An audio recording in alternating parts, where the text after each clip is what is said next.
The stillness of midnight shattered when Ethan's answering machine crackled to life, a voice distorted and trembling whispering, "They know where you are," before collapsing into harsh static. Ethan's heart jolted, and he muttered, "What the hell was that?" as dread spread across his face. A scream ripped through the night outside, sharp and agonizing, vanishing as suddenly as it came. Ethan stumbled to the porch, searching for a source, but found only silence pressing in. His breath fogged in the cool air as shadows pooled beyond the dim porch light. Then he saw it, an antique silver key lying on the planks, engraved with strange symbols that seemed to writhe under the bulb's weak glow. He whispered, "This doesn't belong here," his voice faltering as though the night itself listened. The silence around him felt alive, and Ethan sensed this was no accident. Something had placed the key exactly where he would find it. Ethan crouched low, the key gleaming faintly as he lifted it from the porch. The carving seemed to shift under his fingers, alive and unsettling. "This can't be real," he whispered, but his voice shook. Thunder rumbled through the night, vibrating against his chest, and he felt watched though the street was empty. His pulse hammered, every nerve urging him to flee, yet curiosity anchored him. Then a creak echoed above, faint but distinct, from the attic. He froze, eyes snapping upward, breath shallow. "No one's up there," he muttered, but even he didn't believe it. The key grew heavier in his palm, as though it belonged not to him but to the house itself. The storm pressed closer, a force guiding him inward, urging him toward the place where answers waited in the dark above. Inside, silence wrapped the house, broken only by faint creaks of old wood. Ethan gripped the key tightly, eyes fixed on the ceiling where another groan stirred from the attic. His breath hitched. "Why the attic?" he whispered. Warm night air should not have chilled, yet fog escaped his lips. He set the key on the table, but it vibrated faintly, rattling against the wood. The sound echoed unnaturally long, like the house itself responded. He glanced at the attic ladder, dread weighing on him heavier than the storm. His feet moved, despite fear, drawn by something unseen. Behind him, the key rattled again, louder, as though demanding to be carried. His heart pounded, each step a beat of warning he chose to ignore. The attic ladder groaned under Ethan's weight, dust sifting down like ash. The air grew colder with every step, a breath of forgotten time brushing his skin. "It's nothing," he muttered, but his conviction crumbled. His flashlight beam jittered across boxes, cobwebs, broken furniture. The smell of mold thickened as he scanned the room. Then, in a dark corner, the light caught something out of place. A leather-bound journal, edges scorched but intact, hidden under torn cloth. Ethan crouched, whispering, "Why hide this?" His voice dissolved into the suffocating silence. The book seemed to pulse faintly, a presence daring him closer. His fear no longer urged him away. It compelled him toward the secret waiting in dust and shadows. Ethan's fingers brushed the cracked leather cover, rough and brittle yet warm with life. Cold surge jolted up his arm, stealing his breath. He dropped the flashlight, its beam rolling across the attic, shadows twisting with it. "This is it," he whispered, though fear choked the words. The journal bore no title, only symbols carved like those on the key. He opened it, and the pages screamed with frantic handwriting, words layered over words, spiraling into chaos. His pulse thundered as one line burned into him. "The next scream will be yours." His throat closed, the silence around him suffocating. In that moment, the attic didn't belong to him. It belonged to the journal, and it had been waiting. Ethan sat at his kitchen table, the journal open before him, its pages trembling as though stirred by an unseen hand. He whispered, "This handwriting looks frantic, desperate." His eyes traced jagged lines, ink smeared like tears. The words blurred into warnings, each sentence incomplete, as if the writer had been interrupted. A phrase circled again and again, "They will find you." Ethan rubbed his temples, muttering, "Why does this feel directed at me?" The storm outside lashed the windows, and his reflection looked pale in the glass, almost ghost-like. He closed the book, but it thudded open again on its own. His chest tightened, his voice shaking as he whispered, "What are you trying to tell me?" He didn't notice the faint outline of a figure watching from the dark street beyond. The journal's next entry described a place Ethan knew too well, the abandoned train yard on the edge of town. His voice cracked as he read aloud, "Go where silence lingers." He slammed the cover shut, heart pounding. "No, this is insane," he muttered, yet his hands shook, as if the book had chosen for him. Thunder rattled the cabinets, a force urging him forward. Ethan grabbed his coat and the key, the objects heavier than they should be. The journal lay open again when he turned back, words bleeding across the page, letters rearranging themselves into tonight. Fear gripped him. "I don't want this," he whispered. But the feeling that resistance was useless pressed in like the storm. The night swallowed Ethan as he drove toward the train yard, headlights cutting through sheets of rain. His grip on the wheel tightened, knuckles pale. He muttered, "This is madness," but the road felt inevitable. Lightning flashed, illuminating skeletal train cars lined like tombstones. The air carried the metallic sting of rust and abandonment. He parked at the edge, heart hammering, eyes darting at every shadow. The journal's entry echoed in his head, each word carved deep. "Go where silence lingers." Ethan whispered, "I shouldn't be here." Yet he stepped out, rain soaking him instantly, the key cold in his fist. Every instinct screamed to leave, but the pull toward something unseen dragged him deeper. As Ethan walked between derelict train cars, the storm seemed to vanish, sound muffled into an unnatural silence. He paused, whispering, "It's too quiet." His breath fogged in the air, each exhale loud in the stillness. Then he noticed movement, a figure at the far end of the tracks, watching but unmoving. Lightning revealed a man in a dark coat, face obscured. Ethan's chest tightened. "Who are you?" he called, voice breaking. The figure didn't answer, only turned slightly, as if daring him closer. Ethan's pulse hammered, and fear pinned him, yet he stepped forward, unable to resist. The journal's words echoed again, "They will find you." For the first time, Ethan wondered if it meant this moment. The figure vanished as suddenly as it appeared, swallowed by the storm's darkness. Ethan ran forward, shouting, "Wait!" His voice echoed through the empty yard, bouncing back hollow and distorted. Panic surged as he searched, but only silence answered. Then his foot struck something solid. Looking down, he saw another object lying in the mud. An old pocket watch, cracked glass face, hands frozen at midnight. He bent low, fingers trembling as he picked it up. The journal's words surged in his mind, louder now, insistent. "The next sign has been given." He staggered back, whispering, "Why me?" His voice broke in the emptiness, and the silence swallowed his question whole. Ethan returned home soaked, the pocket watch cold in his palm. He set it beside the journal, both objects seeming to hum in unison. His voice cracked, "Why am I part of this?" The house responded with silence so thick it pressed on his chest. His eyes traced the watch's cracked glass, its frozen hands fixed at midnight. The journal flipped open without his touch, pages thrashing as if caught in invisible wind. Words bled across the paper, rearranging into another will fall. Ethan staggered back, breath sharp, whispering, "Who? Tell me who?" His desperation echoed off the walls. He felt the weight of unseen eyes again, like someone lingered just beyond the edge of the light. The door creaked, and Ethan spun, heart hammering. It was Claire, his longtime friend, dripping wet from the storm. "You didn't answer my calls?" she said, her tone sharp with worry. Ethan exhaled, voice breaking, "Claire, something's wrong with this house." He showed her the journal, flipping to its frantic pages.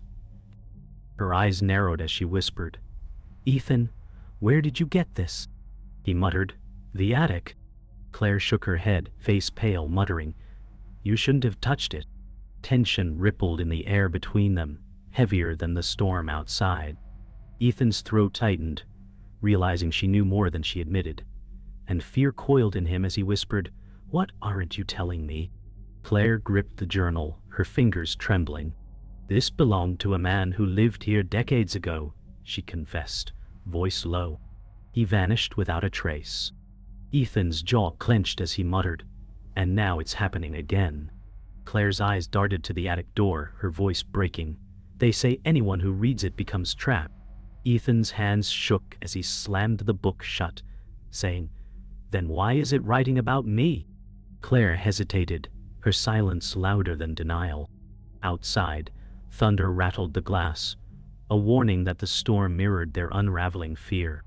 Ethan whispered, "You knew, and you didn't tell me." Her silence was answer enough, and trust cracked between them.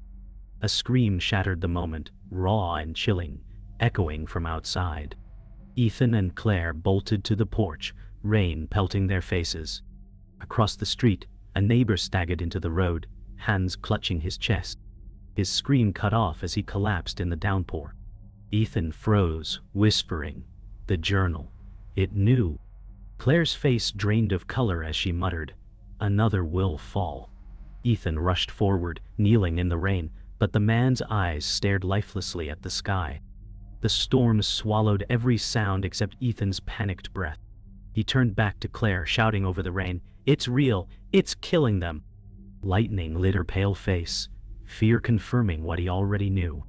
Ethan stumbled back inside, soaked and trembling, the weight of death pressing on him. He slammed the door, shouting, "It's not coincidence!" Claire followed, her voice breaking, "You don't understand. This thing doesn't stop." Ethan grabbed the journal, its pages now stained with water yet still glowing faintly. His eyes caught a fresh line forming before him, "Trust no one." His breath faltered, and he turned to Claire, suspicion burning. She met his gaze, whispering, "You think it means me?" Silence stretched sharp between them, the storm rattling the windows as if to punctuate the warning. Ethan whispered, "It's already tearing us apart." The journal's power was no longer a mystery, it was a weapon. Ethan paced the living room, the journal glowing faintly on the table like it mocked him. Claire stood near the window, arms crossed, her expression unreadable. "You're hiding something," Ethan snapped, his voice shaking with anger. Claire's eyes darted away, refusing to meet his. "It doesn't matter now," she whispered almost to herself. Ethan slammed his hand on the table, shouting, "It matters if this thing is killing people." The storm rattled the glass, thunder cracking overhead. Claire finally turned, her face pale but steady. "You're not the first to hold that book," she said coldly. Ethan's chest tightened, realizing she had known its power long before tonight. The weight of betrayal pressed harder than the storm itself. Ethan's voice cracked, "You lied to me, Claire. You knew all along." She clenched her jaw, finally meeting his gaze.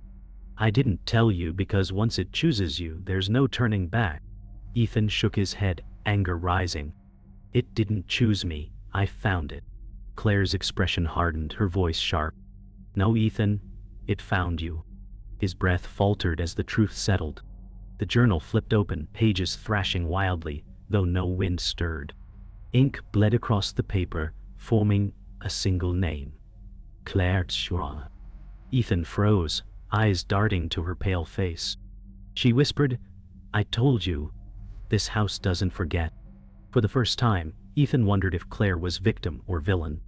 Claire stepped closer, her hand trembling as she reached for the journal. Ethan blocked her, snarling, "Don't touch it." Her eyes flashed with something between fear and defiance. "You think you understand, but you don't," she hissed. Ethan's voice cracked with rage. "Then tell me." Claire leaned in, whispering, "I made a deal once. To survive." The words froze Ethan, his stomach twisting. "You what deal?" he demanded. Claire's silence was answer enough. The storm boomed, and the lamp flickered as if the house itself reacted to her confession. Ethan felt his world tilt, realizing Claire wasn't just a bystander, she was bound to the curse. The journal's glow pulsed brighter, pages writing themselves again. Ethan leaned forward, voice shaking. "What does it want?" Claire's eyes filled with dread. "It doesn't want, it takes." The words etched onto the page twisted into a chilling message. The next scream belongs to one you trust. Ethan's breath caught, his mind racing. He turned to Claire, suspicion burning like fire. She whispered, "Don't look at me like that." But Ethan's hands trembled, torn between fear of the book and fear of her. The storm outside roared, but the silence between them was louder, threatening to break everything. Lightning cracked, plunging the house into darkness. Ethan fumbled for the lamp, but in the shadows Claire's voice cut sharp. "It's not me you should fear." When the light returned, she stood inches from him, eyes filled with a haunted fire. Ethan staggered back, whispering, "What have you done?" Claire's lips quivered, torn between confession and silence. "I survived," she said finally, her voice breaking. Ethan's chest tightened, fury and betrayal colliding with fear. The journal snapped shut on its own, the echo booming like thunder. Ethan realized he was trapped not just by the book, but by the one person he thought he could trust. Ethan stormed into the hallway, heart pounding, journal clutched against his chest like a cursed weight. Claire followed, her voice cracking. "Running won't change it." He spun, shouting, "Then what will?" His words echoed off the walls like accusations. The storm outside raged, rattling the shutters as if the house itself agreed with her silence.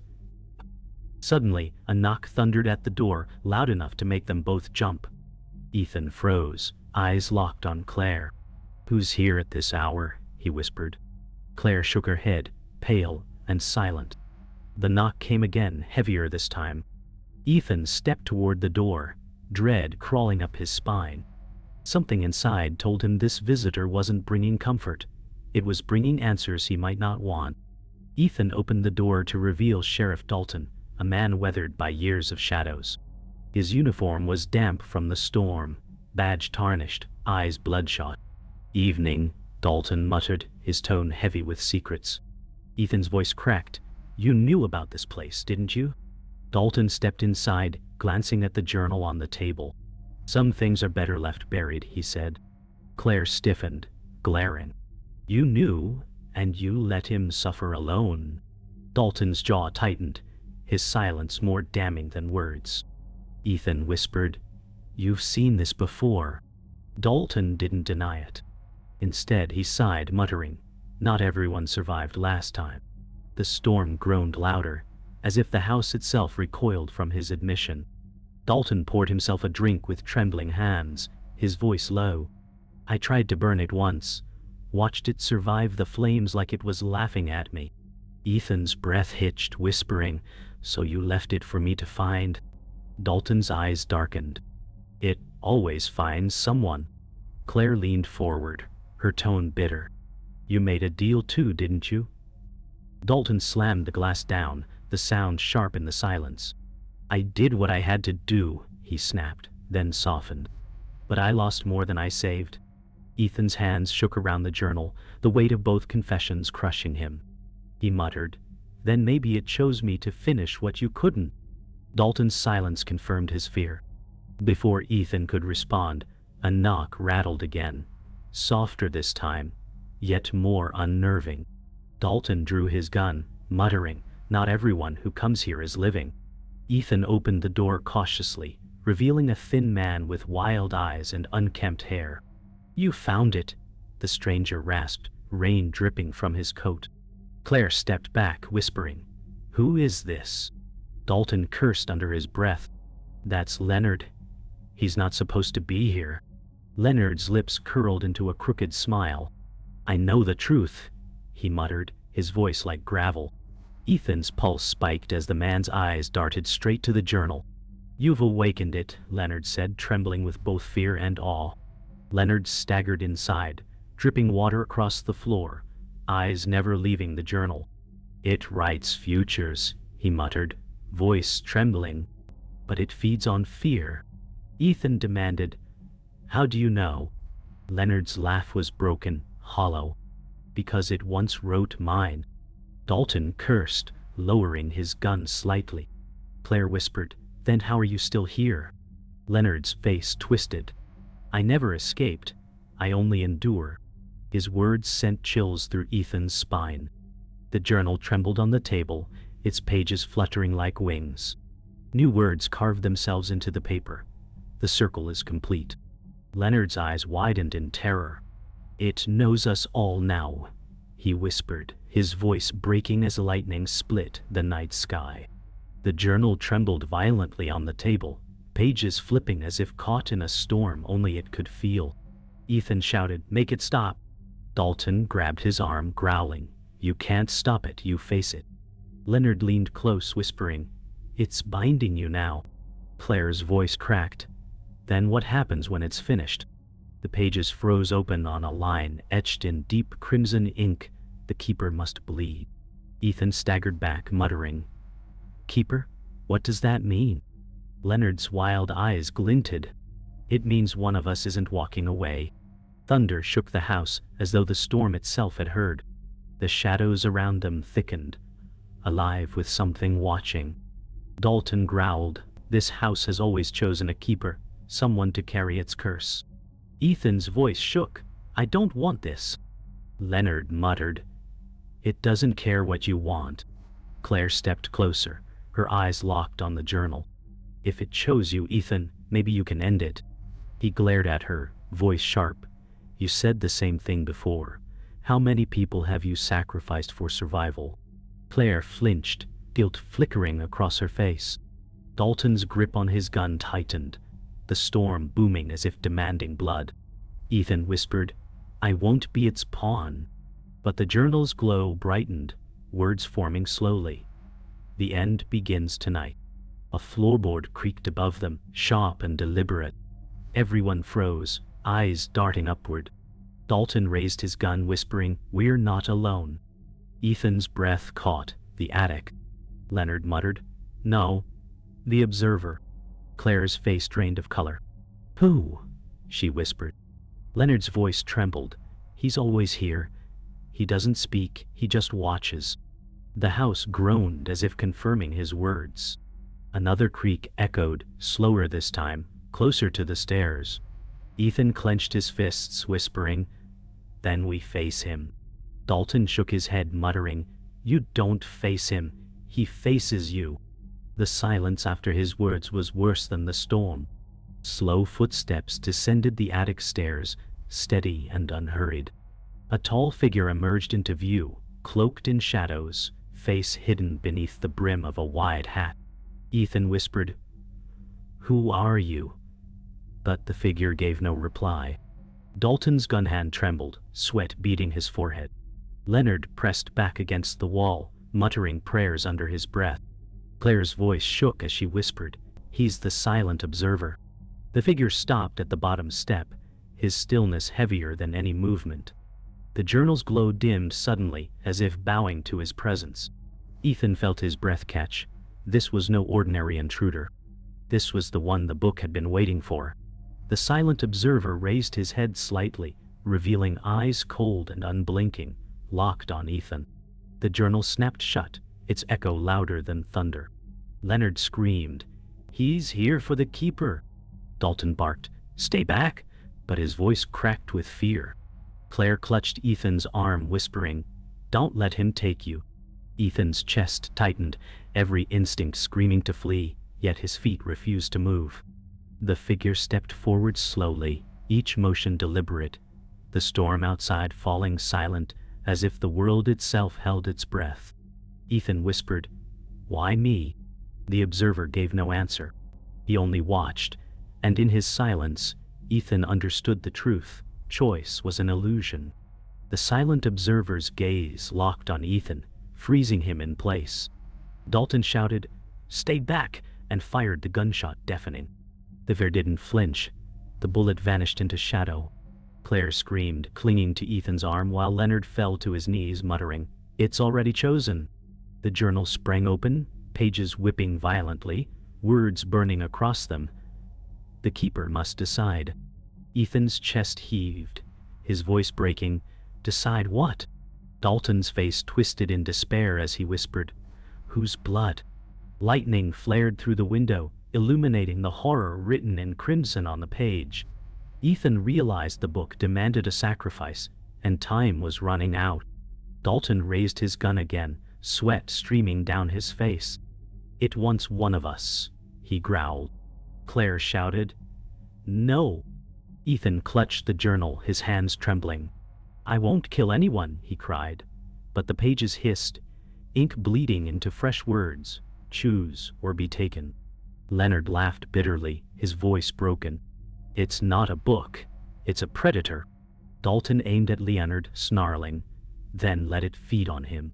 Claire stepped between them, screaming, "Enough!" Her eyes met Ethan's, filled with terror and guilt. "You can't let it win," she whispered. But Ethan's heart thundered as he realized there was no choice that didn't end in blood. The journal's glow spread across the floor like liquid fire, shadows writhing in response. Ethan's voice cracked. "It's feeding on us." Leonard screamed, "Then give it me! I'm already damned!" He lunged for the journal, but the observer's hand rose, halting him mid-motion. Leonard's body convulsed, eyes rolling back, before collapsing lifelessly to the floor. Claire gasped, her voice trembling. "It didn't even need permission." Dalton muttered, "It just wanted a start."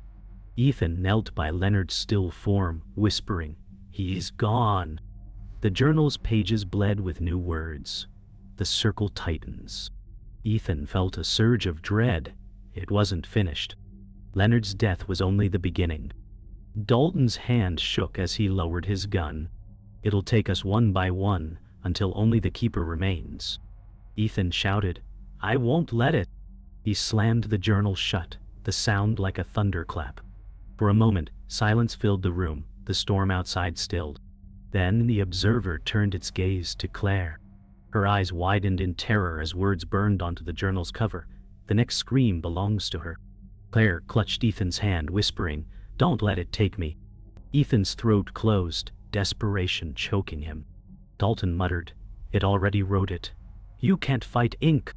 The storm roared back to life, shaking the walls, as if the house itself demanded her fate.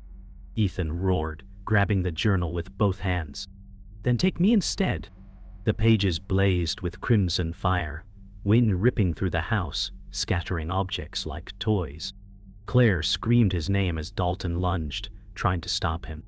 The observer stepped closer, shadows engulfing the room. Ethan's body shook violently as the book seared into his skin, binding him. His voice broke, "End it!"